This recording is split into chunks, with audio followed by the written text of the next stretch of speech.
Hello and welcome to Forgotten Temples yet again with myself, Mr. B. Behind me is Chambak. And doesn't it look just so marvellous? I mean, if you want a jungle temple, this is the sort of thing you expect. And it is unsurprising, for I am in the jungle. I'm still in Chambak, Cook, and this is one of those many temples that are in this cluster, in this group.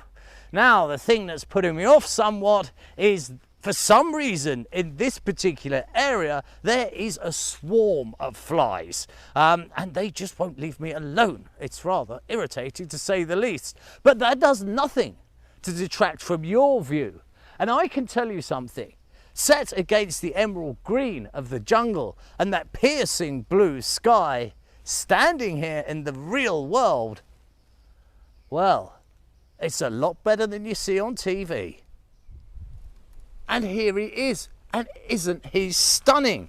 Now, I've just had a walk round the corner, and my goodness, have a look at this. I knew nature had complemented this temple, but not as much as this. I mean, it is staggeringly beautiful, isn't it? Let's take a reverent step forward and have a closer look. Isn't that amazing? I mean, it's almost like something out of a sci-fi movie. But what in fact has happened is these temples here were completely taken over by the jungle. You couldn't even get to this temple complex because it was impossible. There was no access roads. That, and the place was covered with landmines. So it's only in very recent time that we've been able to visit here, and I'm able to bring you here. And I've mentioned in other videos, in fact, I am the only Westerner here. And I've been here for days shooting many videos. But what they did when they put in the roads and started clearing back some of the jungle was they realized that some of these trees that are entwined with these ancient temples must stay so. They're like a married couple. You can't break them up. They've been together for too long. You take one away, the other will fall. And that's what would happen here. And it has left something quite outstanding. It's just so very beautiful.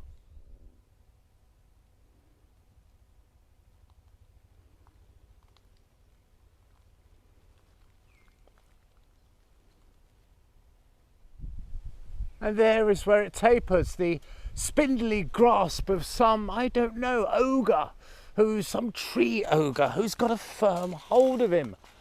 But, as I say, it's he that's keeping him in such good condition. And what is so strange about this temple is, have a look.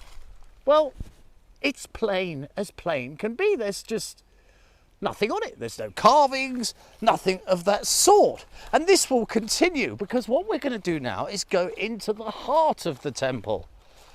And we have quite the large opening.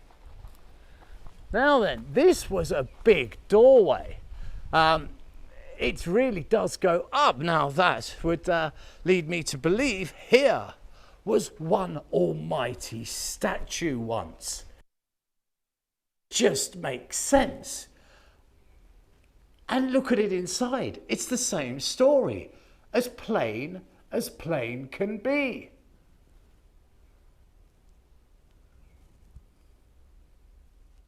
So there you go, another temple for our now burgeoning bag of temples. And this one is a surprise, like so many, not just because there is a biblical swarm of flies, but also because it really isn't anything without nature itself. It's these roots that make it, because inside it is so, well, plain Jane, and outside it's very dour.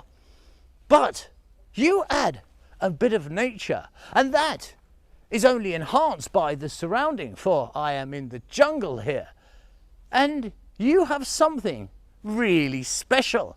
A pile of bricks, plain old bricks, yes, ancient ones, but have become almost a piece of art. Now, this has been Mr. B as always, and may I ask, by any chance, if you have a few coins in your pocket that you could throw my way and drop into my Patreon account, then I would be truly grateful. I mean, even if it's a tank of gas a month or a meal, a burger or something, that would be wonderful, I assure you. The address for that is patreon.com/temples. And as I say, just a few coins mean an awful lot.